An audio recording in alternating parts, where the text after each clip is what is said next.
Welcome back to the deep dive. We're here to, cut through the noise on complex financial reports and really give you the insights you need as an investor. That's the plan. Today we're tackling Teknosa SV Karet all. Specifically, their Q3 2025 results, the 9-month financials, and the activity report. And our mission, really, is an impartial, deep analysis tailored for you, the individual investor. We want clarity, those aha moments. Okay, but before we even glance at a number, we absolutely have to talk about the elephant in the room, or maybe the inflation adjustment in the room. TMS 29. Why is this Turkish financial reporting standard so critical? It's foundational. Honestly, you can't understand these reports without it. TMS 29 is for high inflation economies. It forces companies like Teknosa to restate all their figures previous periods into the real purchasing power of the lira as of September 30, 2025. So forget comparing this year's sales number directly to last year's raw number. That's totally misleading here, right? Completely. In an environment with rapid inflation, just looking at nominal figures makes everything look like runaway growth. TMS 29 strips that away so we see the real economic change. Are they actually growing or shrinking after accounting for inflation? And the scale of that inflation is just staggering. Yeah. The report notes a cumulative 3-year inflation rate of 222% leading up to this reporting date. Exactly. So every single number we discussed today, revenue, profit, costs, it's all been adjusted to that September 30, 2025 purchasing power. It makes any real gain incredibly significant, and any real loss, well, it hits harder. It's the only way to get a true picture. Okay, framework established, let's dive in. All right, first things first, let's unpack Teknosa itself. Founded back in March 2000, based in Maltepe, Istanbul. They're a big name in Turkish tech retail. Oh, absolutely. They basically pioneered the whole large-scale technology market concept in Turkey. Think big stores, wide selection. But they're not just a traditional retailer anymore, are they? Their strategy seems much more complex now. Far from it. Their core business is still technology retail, but it's executed through this really integrated omnichannel strategy. Their stated vision is digital first, meaning they want a seamless blend. You've got the widespread physical stores, sure, but also the main e-commerce site, teknosa.com, and crucially, their marketplace platform, the Pazareri. Ah, yes. The Pazareri launched in early 2022. That allows third-party sellers. Exactly. It expands their product offering without them having to hold all the inventory.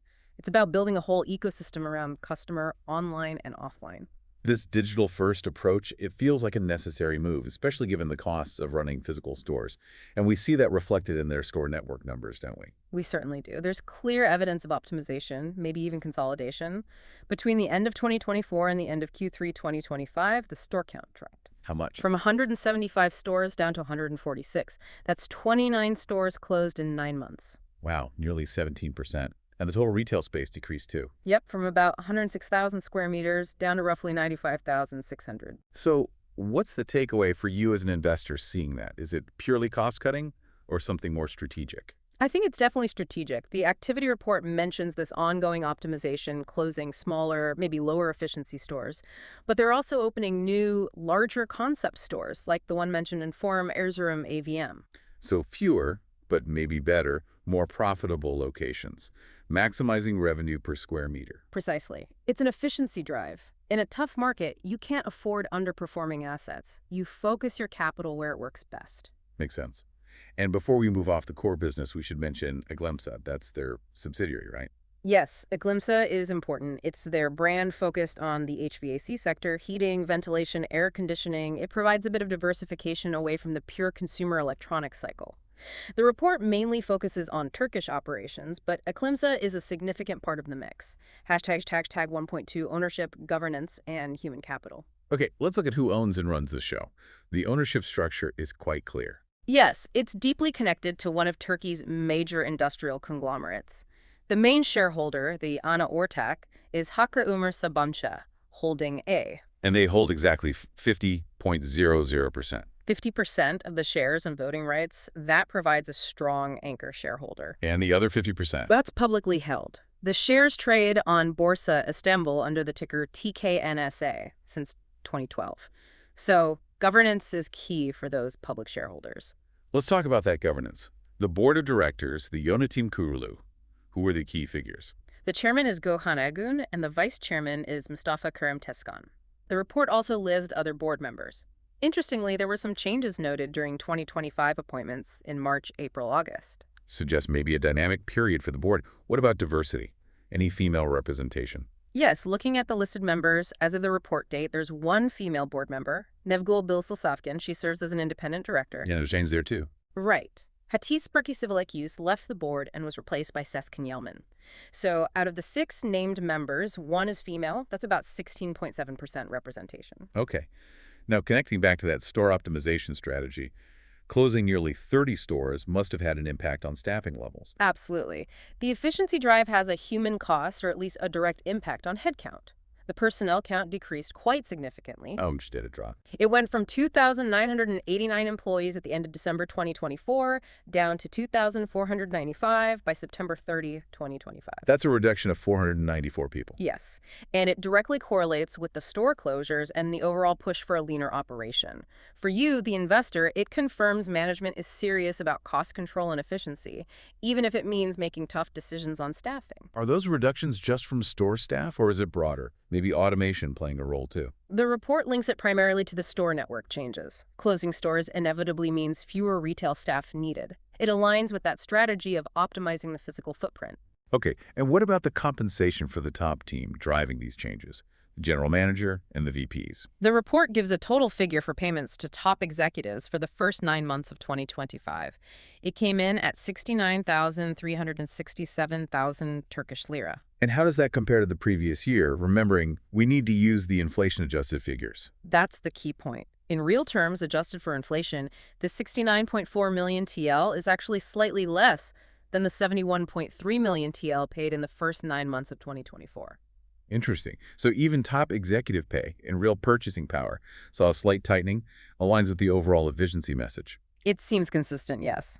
Hashtag 1.3 market context and competition. All right, let's zoom out from Teknosa itself and look at the playground. What kind of market are they operating in? It sounds tough. It is tough and highly competitive. The report mentions 5 main channels for consumer tech in Turkey: the big chain stores like Teknosa, traditional shops, specialist computer stores, telecom dealers, and other tech markets. Teknosa has rivals in all segments. And the overall market trend.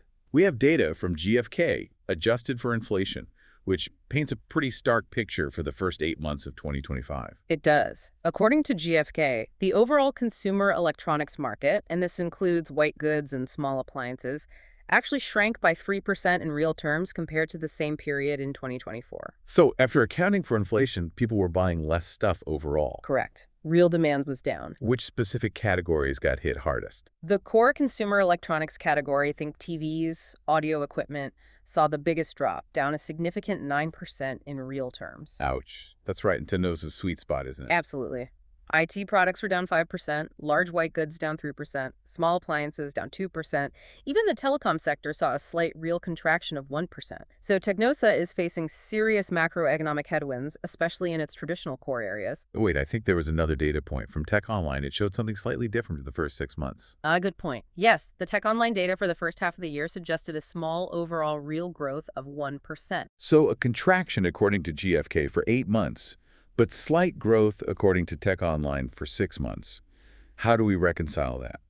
Well, the Tech Online growth seemed very specific. It was apparently driven heavily by large white goods, which they showed up 14% in real terms, and consumer electronics up 6% in their data.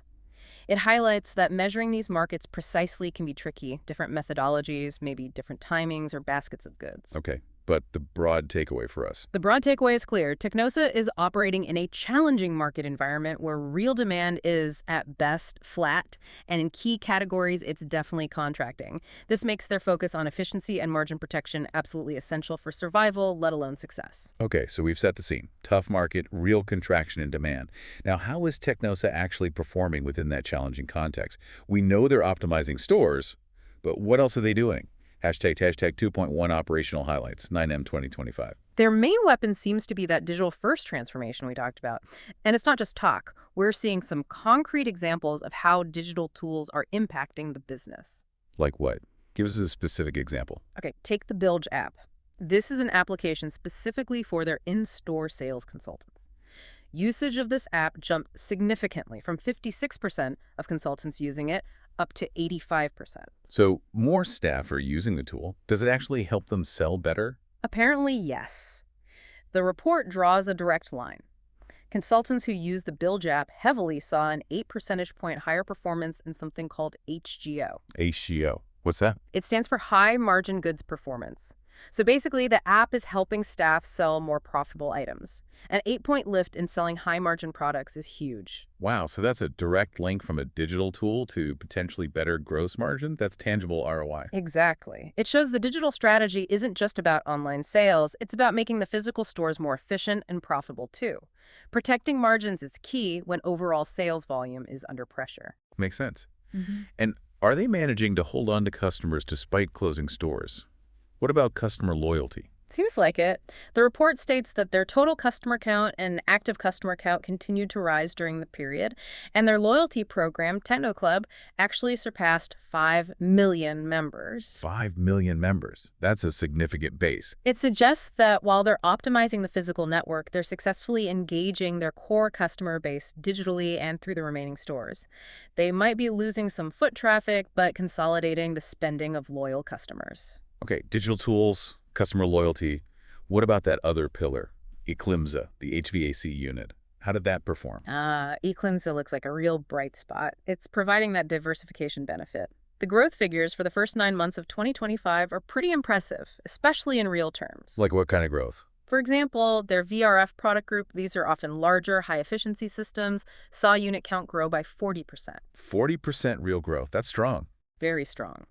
The multi-product group, likely complex home systems, saw external unit counts double. That's 100% growth. And even heat pumps saw unit counts rise by 30%. Those are fantastic numbers, especially compared to the contraction in core consumer electronics. Yeah. It really shows the value of that diversification. Absolutely. And they're pushing into newer areas within Eclimsa too, specifically solar energy. Right, the GES solar energy systems. How's that developing? It seems to be gaining traction. They reported 14 new project sales just in Q3, bringing the year-to-date total to 45 projects.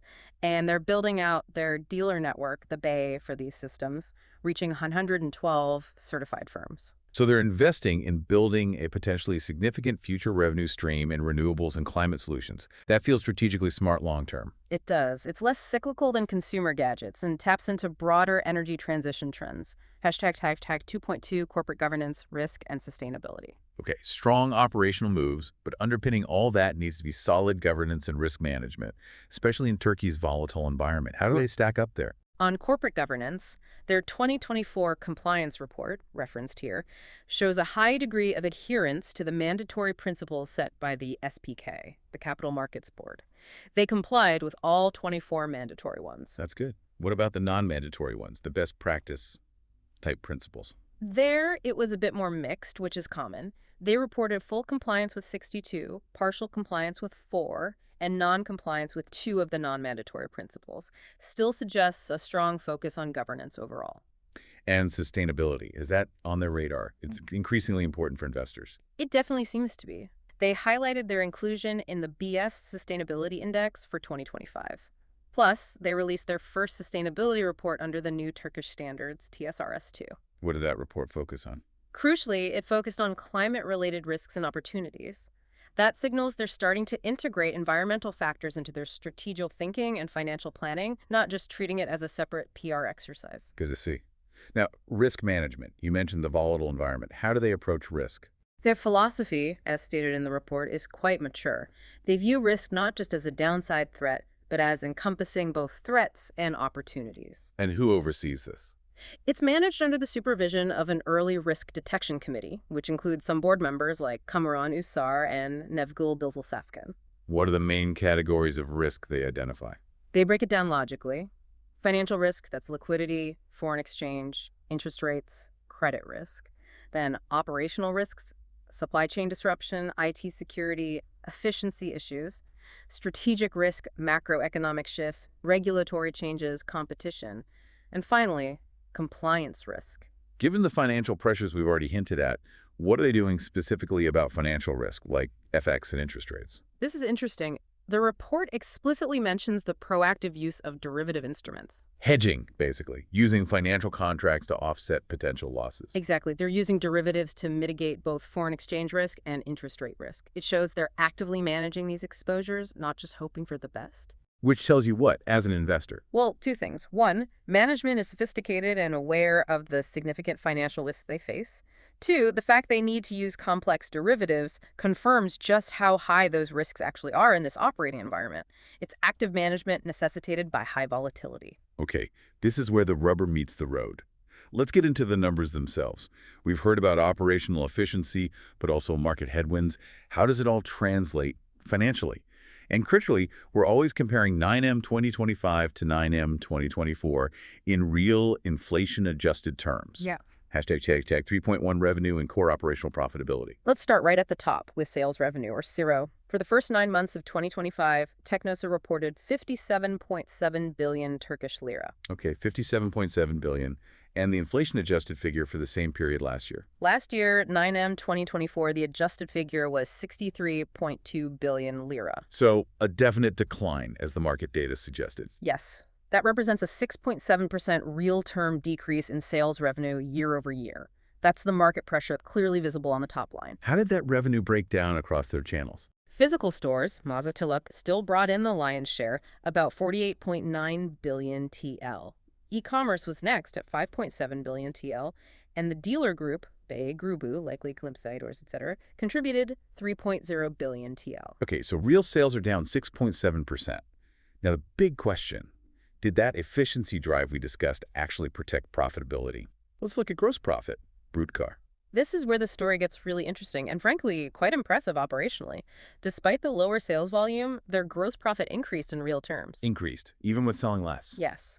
Gross profit for 9M 2025 was 7.89 billion TL, up from 7.65 billion TL in 9M 2024 adjusted. How is that possible? Selling less but making more gross profit. It comes down to the gross margin, brute car margin. Their margin expanded significantly. It rose by 1.6 percentage points to reach 13.7% for the 9-month period. Wow, a 1.6-point margin improvement is substantial. It is. And it was even stronger in Q3 alone, hitting 13.9%. This is clear evidence that the strategy closing less efficient stores, pushing higher margin goods, potentially using tools like the Bilge app, maybe better inventory management, it worked spectacularly well at the gross profit level. Okay, that's strong gross performance. Did they keep the lid on operating costs as well? Things like general admin, marketing? Seems like they did. Yeah. Total operating expenses for the 9 months were about 6.55 billion TL, but the key ratio is operating expenses as a percentage of sales. For 9M 2025, this was 11.4%. How does that compare? It indicates disciplined cost management. In fact, in Q3, that ratio dropped even lower to 9.8%. So they improved gross margins and controlled operating costs relative to sales. Hashtag tag 3.2 EBITDA, operating loss, and net result. Right, improved gross margin, disciplined operating costs. This should lead to a really strong performance in operational earnings, like EBITDA, shouldn't it? It absolutely does. This is where that operational efficiency really shines. Let's look at adjusted EBITDA, or FEVÖK as they report it. What's the number? For 9M 2025, adjusted EBITDA came in at 2.75 billion TL. Compare that to the adjusted 2.01 billion TL in 9M 2024. That's a huge jump. What's the percentage increase in real terms? It's a 37% real-term increase in adjusted EBITDA. 37%, while real sales fell almost 7%. Exactly. It's a testament to the effectiveness of their operational turnaround and efficiency measures. The EBITDA margin also improved significantly, up 1.6 percentage points to 4.8% for the 9 months, and it hit a high of 6.3% in Q3 alone. Operationally, that sounds fantastic. They're running the core business much more profitably. From a pure operations standpoint, yes. Disciplined, efficient, executing the strategy. But there's always a but in these reports, isn't there? Yeah. Despite that stellar 37% EBITDA growth, the company still reported an operating loss, right? The İsas Faaliyet Zararı. Correct. The core operating loss did improve compared to last year. It was 1.27 billion TL for 9M 2025, which is better than the 2.29 billion TL loss in 9M 2024 adjusted, so they narrowed the operating loss significantly. But it's still a loss. How can you have soaring EBITDA but still be losing money at the operating level? What bridges that gap? Well, EBITDA is before depreciation and amortization, which are non-cash charges but still expenses. But the bigger story, the one dragging the whole thing down, Is financing costs. Bingo. We'll get into the details, but the sheer scale of financing expenses wipes out the operational gains and pushes the company into loss territory, both at the operating level after D&A and definitely at the net level. So what was the final bottom line? The period net loss, Dünüm net zararı. The net loss for first 9 months of 2025 was 1.285 billion TL. Okay, still a loss, but how does that compare to last year's adjusted net loss? It's actually an improvement on paper. The adjusted net loss for 9M 2024 was larger at 1.455 billion TL, so they reduced the net loss year over year. And Q3 2025 specifically showed a smaller net loss than Q3 2024. So the trajectory is improving, but they're still burning money overall. Precisely. The operational engine is running much hotter and more efficiently. But the financial friction is just immense. Hashtag 3.3 financial risks and financing costs. Okay, let's quantify that financial friction. The financing costs, finance Mingit Larry, this seems to be the key villain in the story. How big was this number? It's eye-watering. For the first 9 months of 2025, total financing expenses reached 3.68 billion Turkish lira, negative 3.68 billion. Wow. That's almost triple the size of their operating loss. Yeah. And significantly more than their entire positive EBITDA. Exactly. It completely dominates the P&L below the operating line. It's the single biggest reason for the net loss, despite the operational improvement. What makes up that massive number? Is it just interest on loans? Not just loans, although that's part of it. The breakdown is revealing. The biggest chunk, around 2.6 billion TL, is labeled credit card commissions and discount expenses. The cost of offering installment plans to customers. Precisely. In a high-inflation, high-interest rate environment, offering those buy now, pay later options via credit cards becomes incredibly expensive for the retailer. The banks charge hefty commissions and discount rates. It's a huge cost of doing business in consumer retail right now. And the rest? About 743 million TL was direct interest and commission expenses on borrowings like bank loans and bonds. So if you look at net financing expenses as a percentage of sales, it was 5.8% for the 9 months. Almost 6 crores out of every lira in sales went straight out the door just to cover financing. A huge drag. And that's just the interest rate side. What about the ever-present foreign exchange risk? They import a lot of electronics. That risk is definitely material. As of September 30, 2025, Teknosa had a significant net foreign currency liability position. They owed more in foreign currency than they held. How much was the net liability? The Turkish lira equivalent was about 1.52 billion TL net liability. The biggest single exposure was in US dollars, a net liability of about 39.3 million USD. And they do a sensitivity analysis, right? What happens if the lira weakens against the dollar? Yes, the report states that a 10% depreciation of the lira against the US dollar would cause a loss of roughly 163 million TL hitting the P&L. So even with the derivative hedging they're doing, a sharp currency move could still inflict significant pain on the bottom line. It's an unavoidable risk. Unavoidable and significant, yes. Confirmed by their own analysis. Hashtag 3.4 balance sheet liquidity and capital structure. Okay, these net losses and high financing costs must be impacting the balance sheet significantly. Let's start with the foundation. Equity. It was Kainak. How is that held up? It's taken a major hit, primarily due to the accumulated losses and the inflation accounting adjustments. Total equity dropped dramatically in real terms. How much? It went from about 2.85 billion TL at the end of 2024 down to 1.56 billion TL by September 30, 2025. It basically got cut almost in half in 9 months. That's a huge erosion of the equity base. What about their cash position, cash and equivalents? Nikit Benzer-Larry. That also saw a substantial decrease, dropped from 3.2 billion TL down to 1.6 billion TL over the same period. So cash nearly halved too. Where did that cash go? We'll see it in cash flow, but does this suggest they're burning cash? It strongly suggests it, yes. The net decrease in cash, after adjusting for inflation effects, was over 1 billion TL during the 9 months. Operations and investments are consuming cash. And to fund that cash consumption, they must have borrowed more. Let's look at short-term financial borrowing.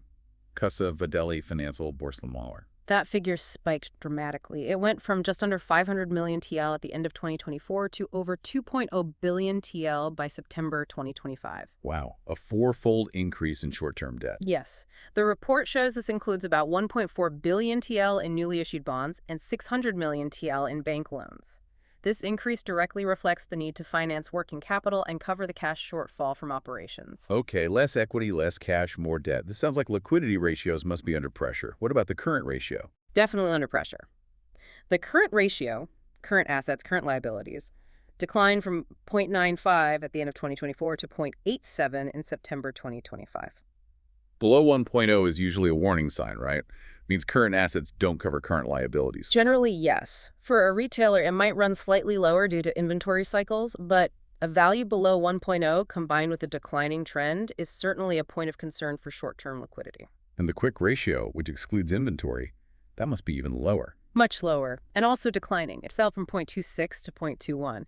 Retailers always have low quick ratios because inventory is such a big part of current assets. But again, the downward trend signals increasing pressure on their ability to meet short-term obligations without relying on selling inventory quickly or further borrowing. This all leads to the big one, leverage.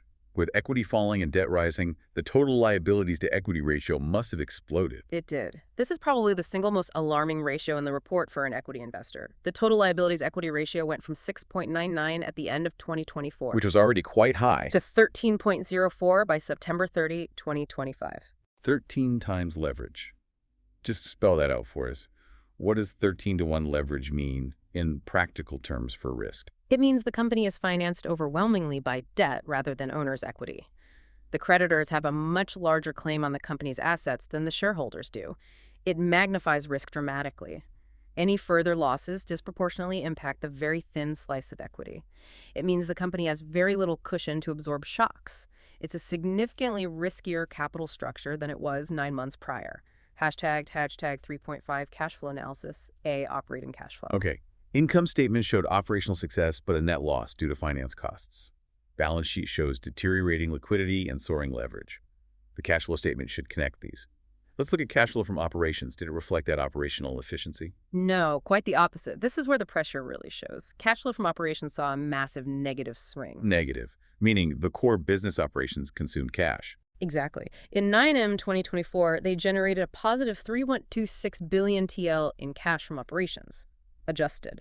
For 9M 2025, that flipped completely to a negative 459 million TL, net cash used in operations. So all that EBITDA improvement we celebrated didn't translate into actual cash coming in the door from running the business. Why not? It boils down to working capital changes. The operations themselves are more profitable on paper before financing, but managing inventory, receivables, and payables tied up a lot more cash this year compared to last year. Can you pinpoint the main drivers of that cash drain within working capital?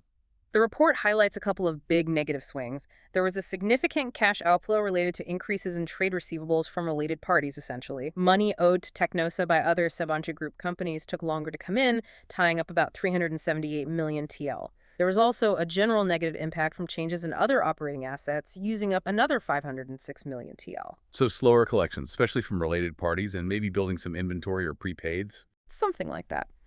Now, this was partly offset by a large positive inflow from an increase in trade payables to related parties, about 1.1 billion TL, meaning Teknosa took longer to pay its Sabancı Group suppliers, which helps cash in the short term.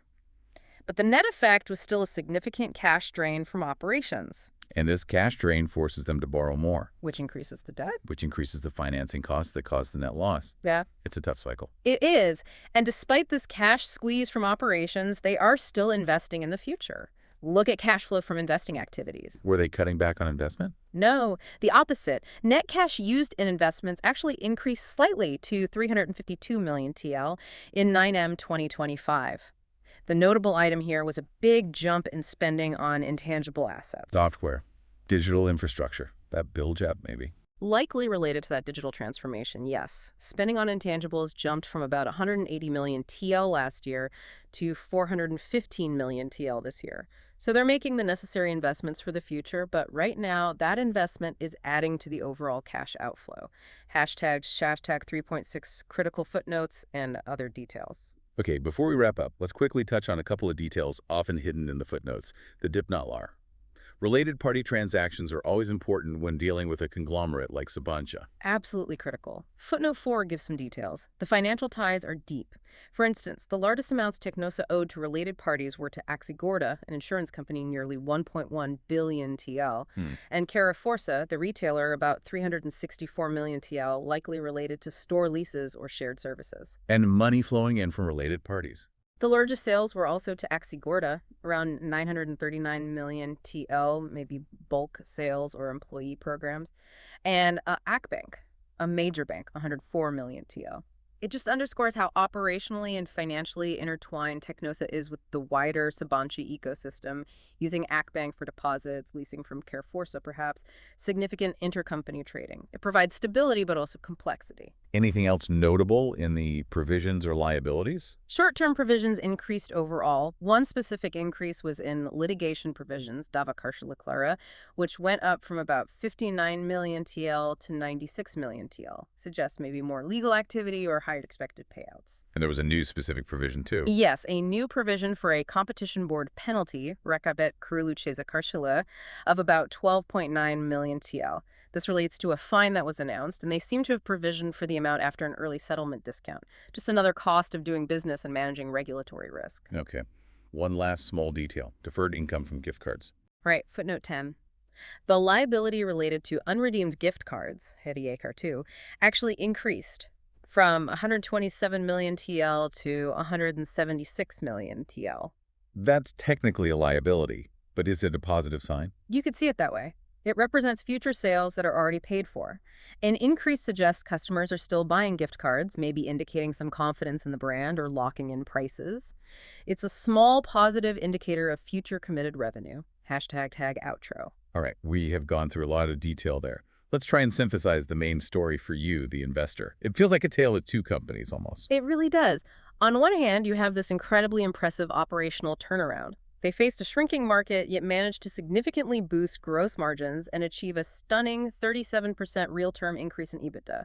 The digital-first strategy, the store optimization operationally, it seems to be working exactly as planned. But then there's the other side of the coin. Exactly. Those hard-won operational gains were just completely swamped by the financial realities of the Turkish economy. Crushing financing costs, driven largely by the high expense of consumer credit facilities, ate up all the operational profit and more. Leading to a continued net loss, a drain on cash from operations, and forcing the company to take on significantly more debt. Which resulted in that leverage ratio skyrocketing to over 13 times equity. A very precarious position. So looking ahead, what are the absolute key things you need to monitor if you're following Teknosa? Forget focusing just on margin improvement. For now, they've shown they can do that. The critical watch points are all financial stability and deleveraging. Number 1, can they reduce those massive financing expenses? Number 2, can they reverse the negative trend in liquidity ratios, especially that current ratio dipping below 1.0? And underlying both of those. This is operating cash flow. They absolutely must start generating sustained positive cash flow from their core operations. Without that, they'll likely remain trapped in the cycle of borrowing to cover operational needs and paying dearly for that borrowing. Given the high leverage, consistent positive operating cash flow is paramount. If the efficiency doesn't turn into cash, the whole structure remains incredibly fragile. Precisely. So the final thought to leave you with is this. Teknosa has demonstrated remarkable operational resilience and strategic execution in a very tough market.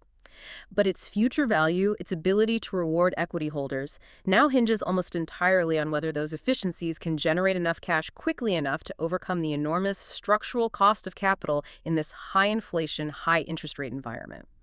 Can operational strength ultimately win this financial battle? A really complex picture, and the answer to that question will determine the company's trajectory. A truly deep dive today. We hope this analysis gives you the clarity and context you need. Thanks for joining us. Yes, thank you. We'll be back soon with our next analysis. Stay informed.